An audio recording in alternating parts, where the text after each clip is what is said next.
Assalamualaikum warahmatullahi wabarakatuh. Perkenalkan, saya Ervina Damayanti. Saya merupakan dosen mata kuliah Bahasa Indonesia di Universitas Islam Kadiri.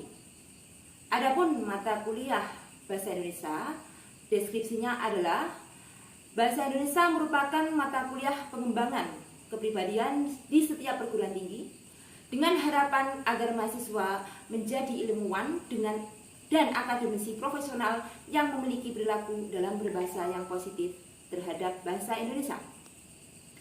Sedangkan capaian pembelajaran pada mata kuliah ini adalah mampu menjelaskan kata tulis, ejaan, pembentukan kata, makna kata, struktur dan penulisan kalimat efektif, dan mahasiswa mampu menulis karya tulis ilmiah secara baik. Selain itu, mahasiswa mampu berkomunikasi tulis maupun lisan secara baik. Mata kuliah ini terdiri dari 14 pertemuan.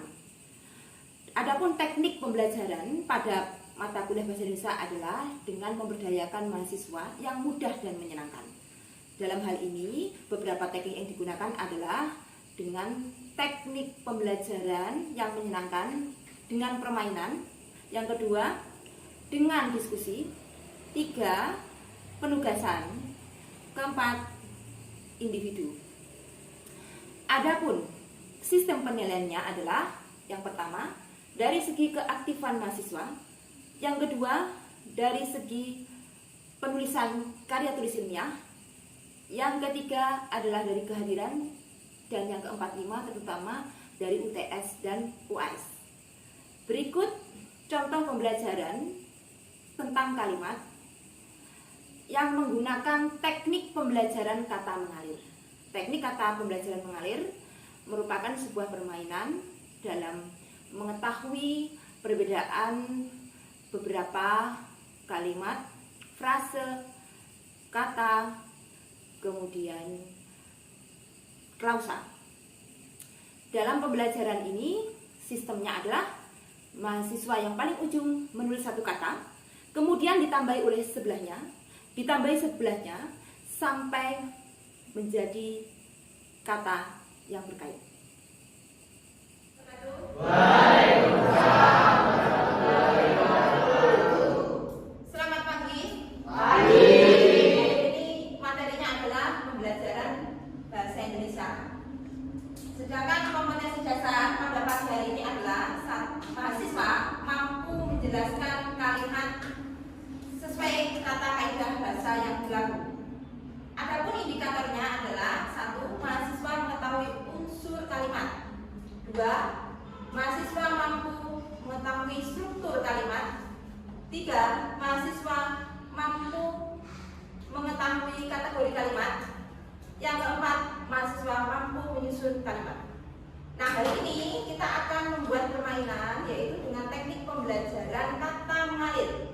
Dalam hal ini, mahasiswa yang paling pojok menyiapkan satu kertas ya, silakan siapkan dulu ya. Nanti mahasiswa yang pertama itu menulis satu kata ya, sebelahnya menambahi sampai akhir ini ya. Nah, kelompoknya kita berdasarkan satu daerah saja ya, siap? Siap. Nah, silakan kita mulai. 1, 2, 3. Silakan membuat satu kata yang pojok ya sana. Terserah, materinya bebas.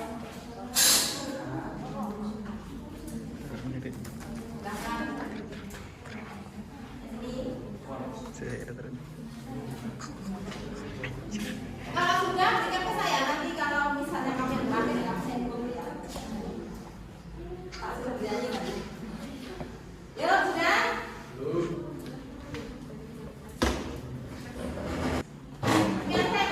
Kelompok 1, berikutnya kelompok 2.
membaca.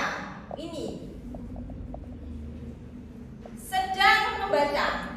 Apa ini? Kata atau frase? Kita hitung ya, 1, 2. Jika ini lebih dari satu kata, itu namanya frase. Frase itu adalah menduduki lebih dari satu kata, dan posisinya itu tidak dapat dipisahkan. Jadi posisinya ini kebetulan di P. Jadi lebih dari satu kata. Kemudian kebetulan ini posisinya di P. P saja ini namanya frase. Nah, tidak dapat dipisahkan. Coba balikin. Sedang membaca saya loh.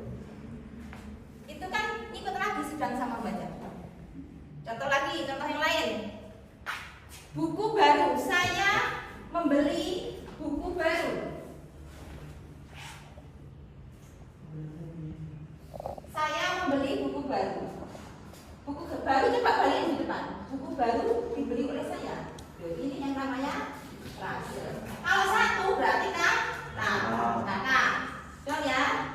Nah, tadi mbaknya yang satu kan bilang sedang. Sedang itu sama membaca itu harus dirangkai. Karena nggak bisa dipisahkan. Itu posisinya. Nanti kita analisis.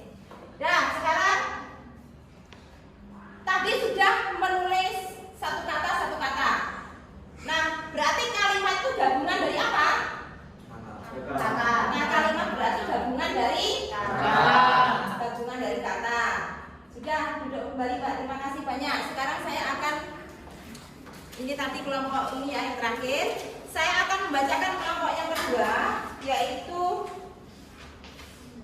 mahasiswa sedang mengerjakan tugas. Siapa tadi? Kelompok siapa? Maju Mbak. 3 orang ya, sedang mengerjakan tugas. 3 orang. Silakan kerjasama. Tadi mulainya dari mana? Nah, sini. Ya, itu 3 orang sini. Ini posisi pertama. Ya, posisi kedua ini. Ini posisi ketiga sini, Mbak. Ini posisi ketiga. Dan ini posisi ketiga. Ya, coba dibaca dari sini. Ini 1, 2, 3. Yang keras ya. Mahasiswa sedang mengerjakan tugas. Enak nggak kalau gitu? Enak kan? Ulangi lagi dari sana. Mahasiswa sedang mengerjakan Tugas. Sudah betul ya? Sekarang kita analisis berdasarkan struktur kalimat. Nah, tadi saya bilang bahwa setiap kalimat itu punya unsur. Minimal kalimat itu terdiri dari S dan P. S itu yang dibicarakan. Yang paling penting di antara 3 orang ini siapa? Posisi mahasiswa. Berarti itu S-nya. Yang dibicarakan itu S-nya. Mahasiswa ngapain? Sedang mengerjakan. Babnya yang kedua, itu predikat. Predikat itu jawaban dari subjek. Itu predikat. Syarat kalimat itu minimal SP. Subjek predikat. Misal, saya sedang membaca. Boleh. Saya sedang tidur. Boleh. Karena sudah S dan P. Nah, kebetulan ini ada O-nya.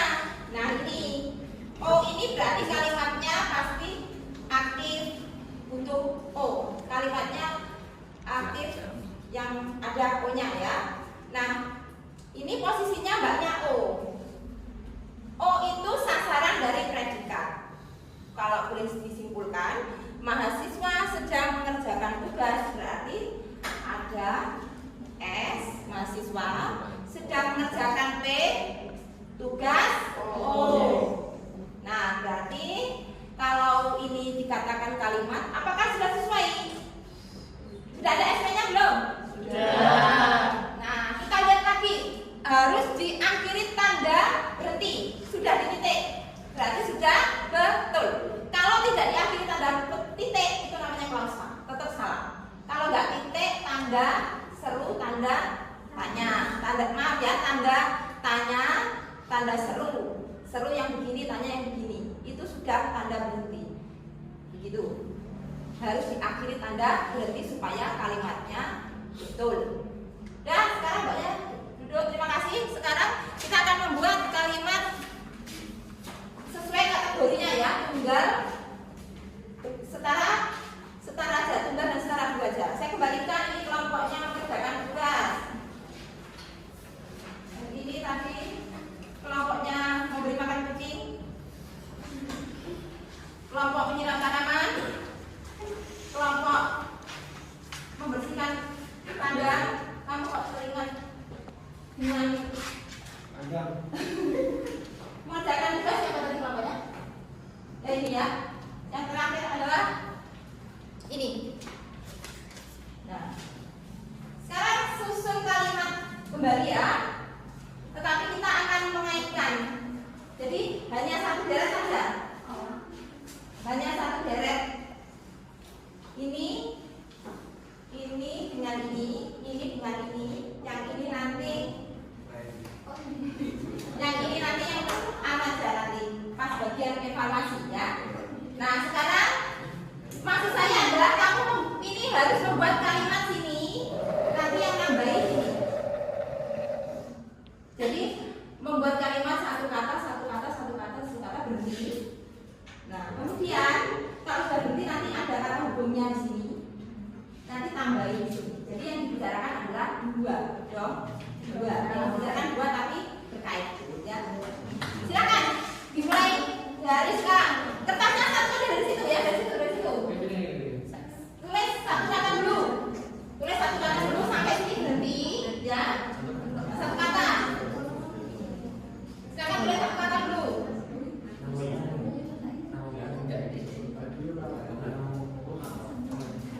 Ya, teruskan.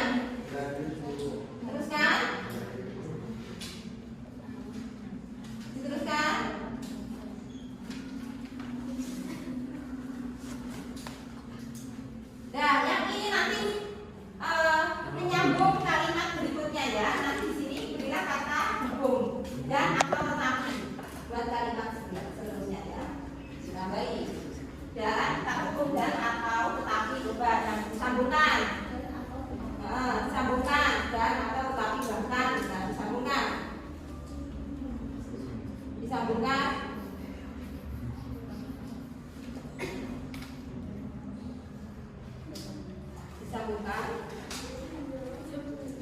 Dan sekarang sampai kata hubung dulu ya. Nanti disambungkan ini dengan ini. Ditambah kata hubung dulu. Terus membantu kita ya. Setelah dan atau tetapi bahkan.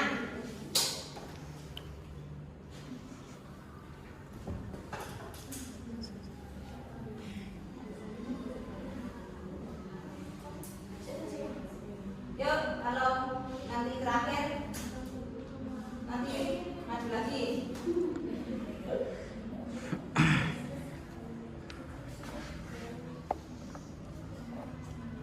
Ya, terima kasih.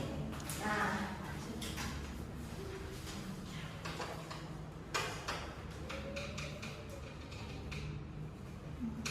dan nanti yang mana yang belakang ya. Jadi sekarang yang belakang dua maju semua, 4 orang itu maju sini. Yang evaluasi belakang, yuk. Yang ini ya, karena mainan HP maju.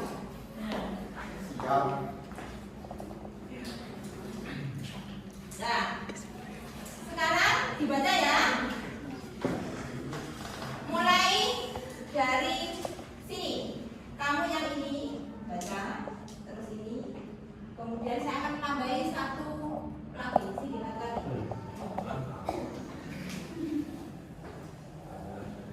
Ini kata hubungnya ya. Berarti posisinya di tengah. Sini 2 orang sini. Nah, ini lagi masih sini. Nah, kamu mau kata hubungnya dan. Ya. Dan ya. Kita baca ini aja. Ini coba dibaca. Ini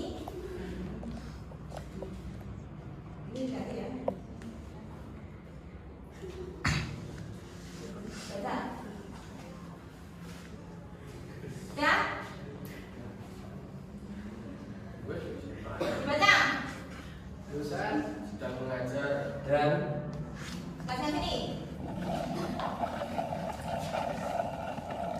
Mahasiswa sedang mendengarkan. Ya, sekarang yang ini.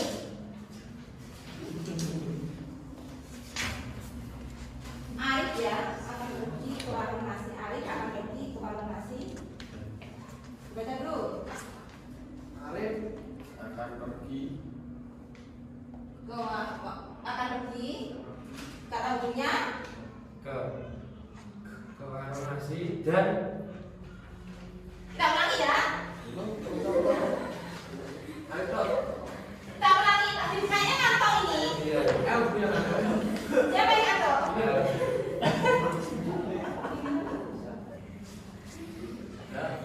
Udah ya? Coba dibaca lagi. Kamu posisinya subjeknya dibaca. Arif. Ini saya semua pakai saja enggak. Hah? Kamu predikatnya, coba cari predikatnya mana itu? Akan pergi. Ya, kamu kata hubungnya. Dan Ini subjek lagi. Cari subjeknya. Saya sedang. Ayah. Subjeknya ayah sedang kok ayah. Ayah sedang bekerja. Nah, predikatnya sedang bekerja. Sekarang subjek satu, maju. Siapa tadi subjeknya? Arif. Arif. Predikatnya maju. Arif kenapa? Akan aku mengapa baca lagi. Harus konsentrasi ya. akan pergi. Akan pergi. Kata hubungnya. Dan Terus subjek lagi. Ayah Predikatnya. sedang bekerja. Nah, ini yang dibicarakan berapa? Dua. Kalau subjeknya dua ditandai oleh kata hubung dan itu setara. Nah, setara itu berarti posisinya setara. Yang satunya nggak makan, yang satunya makan, satunya minum. Ayah sedang makan dan ibu sedang minum. Itu setara. Kedudukannya setara. Kedudukan setara itu ditandai oleh kata hubung dan atau tetapi itu setara. Tapi kalau cuma segini saja tanpa kata hubung, Arif akan pergi itu hanya satu toh yang dibicarakan S-nya. Berarti itu kalimat tunggal.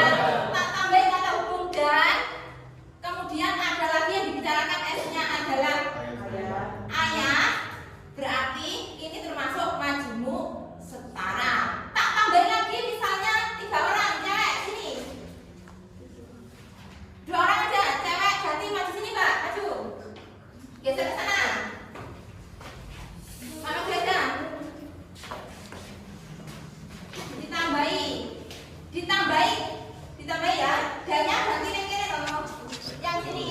Nah, karena ini akan nanti ada koma ya. Ditambahi lagi. Coba mbak kalau ditambahi ayah sama bekerja, ibu nanti sudah memasak dulu ya. Sekarang dibaca mulai dari sini. Tadi apa? Ingat bunda? Arif subjek. akan pergi. Predikat. Ayah Koma ya, koma dulu. Subjeknya, Ayah terus predikatnya. sedang bekerja. Dan Ibu sedang memasak. Yang dibicarakan 3 dan kata hubungnya tetap dan. Itu tetap setara ya kan? Itu tetap setara. Yang satunya Arif pergi ke warung, yang satunya ayah sedang bekerja, ditambah ibunya memasak. Setara kan? Nah, itu kedudukannya setara. Ya, ada kalimat tunggal. Kalau dari sini saja itu tunggal. Tak tambah lagi. Dibicarakan 2 yang dibicarakan setara. Tak tambah lagi.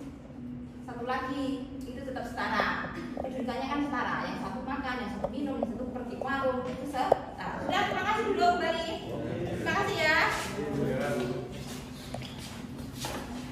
Nah, sekarang selain kalimat tunggal, ada lagi kalimat majemuk setara. Yang terakhir kalimat majemuk bertingkat.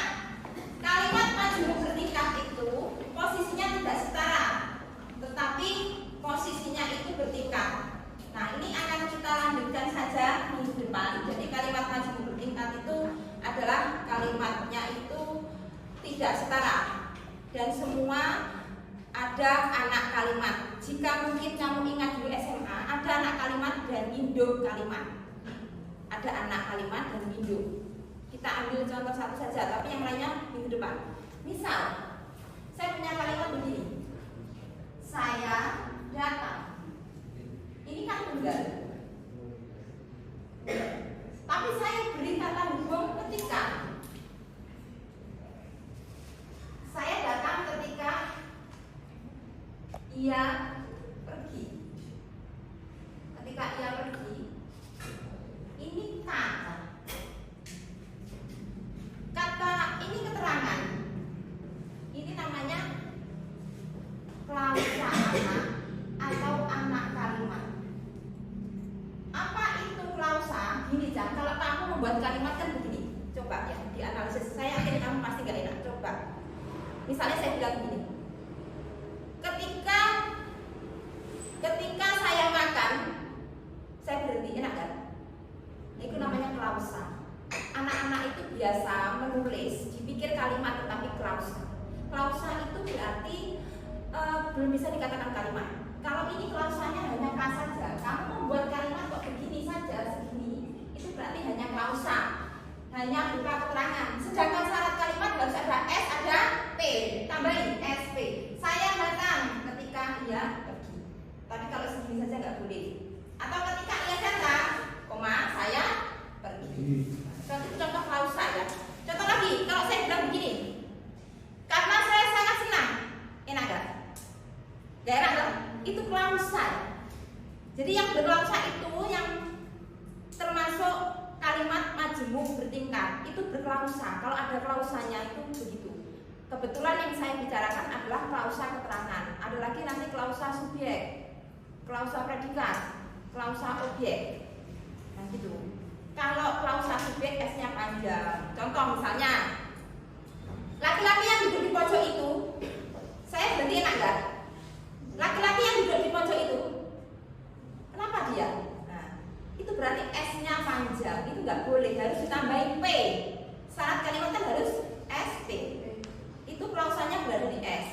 Kemudian ada lagi klausa predikat. Klausa predikat itu klausanya berada di predikat. Contohnya, kalau saya bilang begini, merupakan wanita yang paling pandai, kan nggak enak toh? Itu hanya P saja. Merupakan siapa yang paling pandai? Perlu S. Berarti kalau nggak ada S-nya ya klausa tadi. Merupakan wanita terpandai. Siapa yang terpandai? Nah, perlu S. Itu tadi berklausa. Itu majemuk tingkat. Kalau klausanya itu berada di O, berarti titik-titik bola yang menggelinding itu. Titik-titik bola yang menggelinding itu. Nah, perlu S dan P loh. Ia sedang bermain bola yang menggelinding itu. Pokoknya panjang, itu klausanya berada di O. Itu tadi. Nah, tapi akan lebih jelas kembali minggu depan. Saya ada lagi nanti kalimat majemuk campuran juga. Majemuk campuran itu satunya ada yang setara ditambah bertingkat. Contohnya begini, saya datang, koma, dia pergi. Ketika dosen datang, itu campuran. Tapi lebih lengkapnya ya kita pelajari minggu depan. Sekarang kita sebelum menyimpulkan, silakan ada yang pertanyaan dulu. Silakan bertanya. Saya tunggu. Silakan bertanya ya. Silakan sendiri. Yuk. Silakan. Yuk. Bu, ya. Kalau kata majemuk itu kata hubungnya apa aja? Oh ya, pertanyaan bagus. Kalau tunggal nggak ada kata hubungnya lah. Kalau majemuk setara ditandai oleh kata hubung dan atau tetapi bahkan. Tapi kalau bertingkat biasanya itu kalau bertingkatnya itu kata hubungnya kalau keterangan seperti ini ketika, saat, sewaktu, sesudah, kemudian walaupun, meskipun, itu pasti bertingkat. Tapi kalau dan atau tetapi pasti setara. Kalau enggak kamu lihatnya itu dari koma ya. Misal saya sudah berusaha kan? Koma. tapi hasilnya belum maksimal. Jadi S-nya itu ada 2. Terkadang itu di koma gitu. Sebelum tetapi dan di koma. Nah itu ciri dari majmu'ah. Udah ya, karena hari ini sudah selesai. Nanti setelah ini silakan tugasnya membuat kalimat ya, supaya efektif. Sekarang sebelum diakhiri, coba tapi yang pertama adalah unsur kalimat. Unsur kalimat itu minimal kalimat